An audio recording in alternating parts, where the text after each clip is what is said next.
Hey, what is up guys? It's your boy Speed here, and today we're going to be going over 5 things that are going to hold you back as a support player. This can be both referenced as a position 4 and position 5 guide. All 5 points are going to apply for both. And the reason why I really want to make videos like this, and I might make one of these for basically every single role in the next few days, is because even with the patch coming up, a video like this is going to stand the test of time, right? And even when an example maybe seemingly won't, I will explain why it does and how you can implement these ideas to become better at Dota 2 and gain MMR. Now let's get into it. By the way, guys, if you want to become absolutely broken, well, what you need to do is sign up to the GameLeap website down below right now. The reason why you should do that is because every single day we post a new video there. Content that you simply just will never get on YouTube, we post every single day to the website. It's really top tier stuff. I'm very proud of what I make over there. We also have other creators, many of my great friends who are top tier Dota players, creating guides about different heroes, different roles, different items, skill builds, talent builds, everything you need to know to get to the next rank. So if you feel a little bit lost, you're a little bit stuck, click the link down below. I'll see you guys there. And now let's get into the video. All right, so the first idea is, this one is really simple. Now, yes, this one, it's kind of stupid actually, now that I'm like about to read it out, because it might not stand the next patch, but I think it will. And that's not buying the tome at 10. But there's 2 main examples to this, all right? Hear me out. Number 1 is smoke, and number 2 is tome. Honestly, you can even add observer wards and sentry wards to this example, but let's get into it. You can only buy 1 tome every 10 minutes. You can also only buy 3 smokes every so often, or you essentially have a limited amount of these items. In particular, you only get 1 tome. Why is that? It's because it's broken, guys. It's a broken item. It's 75 gold for a full level in the early game. Sometimes even more if you're like level 3. It's actually more than a full level, if you happen to be that under leveled for whatever reason. The point being, if you don't buy these crucially important items off cooldown as soon as you can and maximize them, you're griefing. It's as simple as that. And the same thing applies for wards or smokes. The thing is, people are pretty good at using these, which is why it's not the main example, but dude, I cannot understand why every single time I have a 2K, 3K, 4K coaching session, the position 5 and 4 almost never, and I know you're gonna think to yourself that you're the exception, but please, if this is not the case for you, every game, not occasionally, every game, you might be thinking to yourself, oh, but Speed, I don't buy the tome in minute 10 because my position 4, he might want it and I don't want to tilt him. I don't care, just buy it. The difference between being level 4 and 5 is massive. Being 5 and 6 is game-changing. Game-changing. Guys, if a fight happens at minute 11 and you are level 6 instead of level 5 or 10, right? Let's say minute 11 because, courier and time to fight, whatever. Massive. It could change the entire course of the game. And people just act like this item doesn't matter a lot of the games, or they just don't recognize that it matters. I'm telling you, it matters. The smoke is the same way, wards are the same way, but people kind of already know that. I guess not as much with smokes, which is why I'm kind of using the example, but tome is freaking massive. I even buy it on core if I don't think my supports need it, or they're just not buying it. I literally buy it even in my 8K/9K MMR games. I just buy it. Number 2, understanding this one, man, this one's gonna take a little bit for me to explain. This one, man, I don't think most people know about this. Or maybe they do, but it's intuition. Most people don't get this though, really. And that is understanding the differences in spell casting based on the timer of the game. Yeah, so this one's weird. Now, why is this one weird? I think most people just cast their spells in a somewhat random order, to be frank. Honestly, it seems pretty random to me. Here's the biggest example. So I was coaching one of my students recently, one of my boys, and he was playing Jakiro. Now, Jakiro is a great example for this, so I'd love to use it here. The thing to understand is all of your spells have vastly different cast ranges on most heroes, right? Most heroes. Think about Gyrocopter, Call Down, Flat Cannon, Homing Missile, Rocket Barrage. They're wildly different cast ranges. Jakiro is a great example. And here's what I mean. Here's how you get better. Early game, guys. What spell should you cast first in the early game? Most of the time. Assuming you've put multiple points into your Q, a few points into, Ice Path, a few points into your E. But let's say you're level 7, you have your Q maxed out. You should use your Q first, right? In general, you should use your Q first. However, people will often Ice Path into ulti when they only have 1 point in Ice Path. And this ends up causing a situation where they get stunned for 1 second, which is Ice Path's stun duration at level 1. 1 second, they get hit by the ulti, it doesn't do very much damage, and then they Q. However, if you max the Q, it's a 40% slow at max level. That's gonna keep them in the ulti for longer than a 1 second Ice Path that is probably ending by the time you cast Macropyre. So in the early game for Jakiro, you're generally gonna cast your Q. Now, as we move on into the later stages of the game, if you don't change this, you're gonna grief. So the first thing people did wrong is they lead with Ice Path in the early game, no matter what, because they're like, oh, it's my stun, it's my long range spell. So even if they max the Q or have multiple points in Q, they Ice Path right away, which is like very wrong, because low duration stuns in the early game, often you want to use them as like a buffer. Honestly, I can make a whole nother video on that, like, cause man, that's such a confusing idea, but but the thing is, like, you do want to lead with Ice Path, and the problem is people basically take the late game of their previous game and put it to like their whole game for like every game. So when we get into the late game, right, we're 30 minutes into the game, if you walk up to someone and Q them in the attempt to slow them so that you can then ulti them, or you Q them so that you can get it off cooldown, which is the mentality you should have in the early game. It's my maxed out spell, it sets up for my ulti, I want to get it off as many times as possible. It's like Ignite on Ogre, should use it as much as humanly possible, from the max range as possible. But if you do that in the late game, they're gonna get Lotused, BKB'd, and you're gonna feed because people can insta-kill you. Early game, when you're a level 7 Jakiro, most of the time you're not just gonna instantly die from full if you cast your Q. You'll still at least get your other spells off. Where in the late game, if you Q as Jakiro and the PA jumps you, there's a decent chance you get literally nothing off. You don't get an Ice Path off, you don't get your ulti off, right? It doesn't, you know, in the early game, if you Q and then they go on you and then you ult the Ice Path and they get dropped to 50% HP, a third HP trying to kill you, that's valuable. In the late game, most of the time, that's not gonna happen. So you have to adjust. You then have to go to Ice Pathing almost only.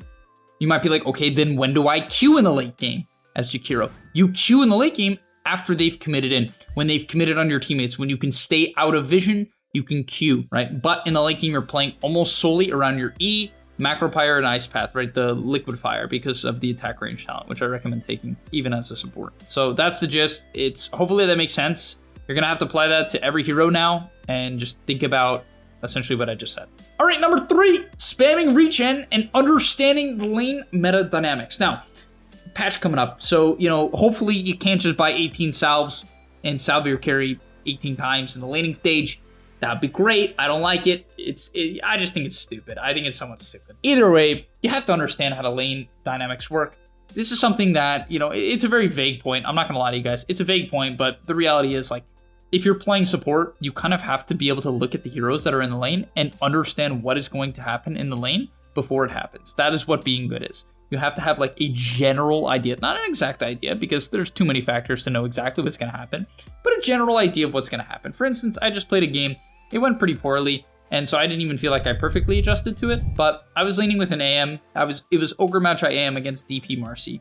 Definitely a pretty difficult lane. I don't like playing Ogre against DP at all. I feel like Spear Siphon just makes it very hard to trade as a melee hero. You can early on into the lane, and I think we got first blood. I don't remember. We did kill the Marcy early on. I could tell you that at least. And so I knew that lane was going to be a very heavy trade lane early on. So I spam my spells early on. But I also knew AM was just going to tank a ton of damage because it's AM against the Marcy DP. The DP is going to click this guy a million times. So instead of being greedy and rushing boots, I just bought a ton of regen. Because I thought about the lane, right? So you just have to think about the lane ahead of time. For instance, a stick, right? Buying stick, it's the same thing. If I'm playing Undying, a lot of games I decide before the game starts. Do I buy a stick or do I buy an Uv? Most games I buy Uv because I frankly think it's like almost required on that hero to function. But the thing is, like, some lanes, if your carry can't help you, let's say I'm playing Undying and I have like a Riki, right? The Riki maybe can help me later on, but early game or like early on into the lane, he's not going to do anything. So I might buy a stick if I think he can't help me and the other heroes counter me. I won't play Uv, right? I won't play the Uv style because I just want to kind of sit back, play on my stick, heal up, just zone out a little bit, be a bit of a frontliner. And that's really important. You just got to understand how the meta works, understand what items are best. Like currently, I think salves are, I don't want to say underpriced. I don't think they're underpriced. I just think you can buy too many of them.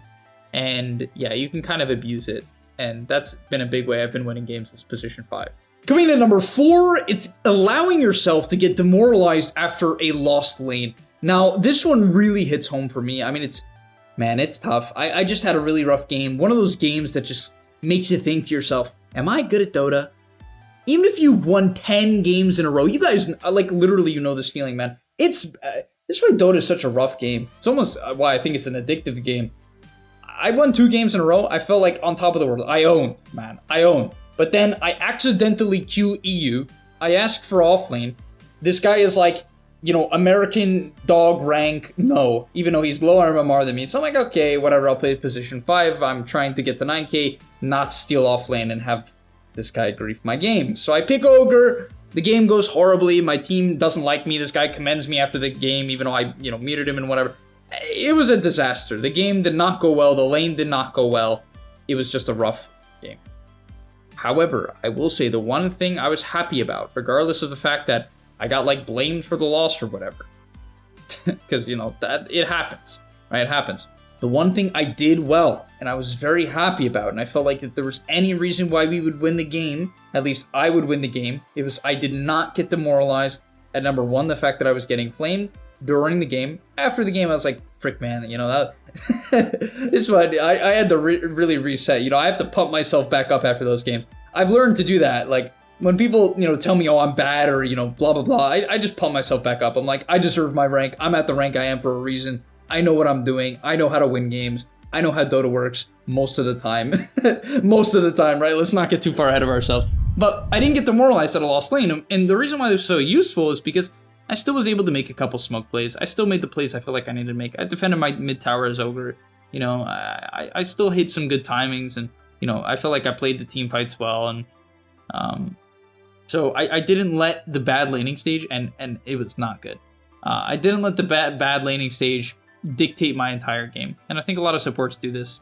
And the reason why it often happens is even if you don't have like high expectations for yourself and you don't get tilted just because you lost the lane, like at yourself, the carry will then flame you, right? And then that kind of is what snowballs the game out of control because you're so focused on what this carry said to you that you can't even learn. And if you're trying to get MMR, like that's kind of the bigger deal here. It's not even about losing the lane at that point, right? It's like if losing the lane and letting this guy get in your head, your carry player get in your head, if that happens to you, you just throw away the next 20, 30 minutes of your life, 100%. You don't learn anything because your brain's off. Or it's on, but it's so focused on this one comment this guy made to you that you're done, man. You're not going to learn anything. You're not going to call any smokes. You're not going to read the map. You're not going to defend the towers you need to, you know, think about. You're not going to make any plays. You're not going to adapt your item build to the game correctly. You're going to forget to do all this stuff. And you just can't let it happen. And I feel like for supports, it mostly happens after the lane. Please don't let it happen to you. Make calls, make plays, be confident, you know, do your thing. And finally, this one, especially with the upcoming patch on the way, I just want to say you really don't have to pick the meta. I know it feels like it. I know people are like, I can't play against Spirit Breaker, and I can't play against OD. Guys, number one, you can. Zeros aren't that busted. Trust me. And number two, plenty of heroes can work. For instance, my Winter Wyvern. It's a hero that I don't think is incredible right now. I think it's good. I don't think it's bad. Right? Sometimes heroes are just like really bad, and I understand you can avoid them. Like, what's a good example of one of those right now? Most of the time, I can't even think of one because Dota is such a great game that even when you think a hero is unplayable, they're not really unplayable. Like, I'm gonna be real. Like, I don't think there's basically an unplayable hero in Dota right now, especially for your average pub. Besides the point, you don't gotta pick meta. Getting good at Dota is about learning generally how the game is gonna be played. And like, yes, your hero significantly impacts that. And how good your hero is can make your decisions either better or worse, depending on how good or bad the hero is. However, just get good at the game, guys. Like, I'm going to keep it real with you. Picking meta is not going to make you gain MMR. It's not the way to gain MMR. Picking meta and like thinking that that's the way you need to gain MMR, or like having that as your main focal point, or like, and let me rephrase, because I know people are going to dismiss it because they're going to be like, it's not my main focal point. Like, Speen, I don't worry about picking the meta. That's not the main thing I worry about. I care, but it's not the... Let me rephrase. If you care about it, like, just I want to say at all, but like, you should care a little. Being on top of what's good is, it's useful. But the bigger thing that's useful is like knowing how to make a hero good. Most people can't do that. They just can't. I'm never going to watch a 3k Nature's Prophet and be like, this guy knows how to play this hero. Even if the guy is level 30 Prophet, I'm going to think he's shit. Like, it's completely inevitable. Even if Prophet's the best hero in the game, even if someone's 3k and they pick Spirit Breaker, I'm never going to think that they played well. And I know that sounds like mean, but it's the reality. There's no way. You might be thinking, oh, but what if I have a good game? You never have a good game if you're 3k, like in relation to an 8k. Let me be clear, okay? Like, you're going to have a good game in relation to your current skill, and that's the goal, right? To have as many good games as possible in relation to your skill, to the point where you end up then more so playing like a 4k than a 3k, and that's how you eventually gain MMR. But all right, I'm gonna move on. Thank you guys so much for watching. It's been a fun time. I love making these videos where I just get to talk about ideas and concepts. It's always, just a blast for me. I feel like it's super useful. It can give you also a lot of motivation to head into your pub and understand, hey, there's a lot of things to work on. Everyone in this game has so many things to work on. I'm one of those people who has a lot of things to work on. I just need to go into the game, do my best, frankly, enjoy the match, not worry about picking meta. And I feel strongly about that. Like, even though it can help you win like an extra 2% of games, let's say, it doesn't matter in the big picture. It generally doesn't. It just doesn't. But all right, thanks for watching, guys. I'll see you in the next one, and I'm out. Peace. And that's all, but remember, before you leave, before you tune out, subscribe to the GameLeap website, where we are going to help you get to the next rank. If you're stuck, click the link down below, and I'm out. Peace.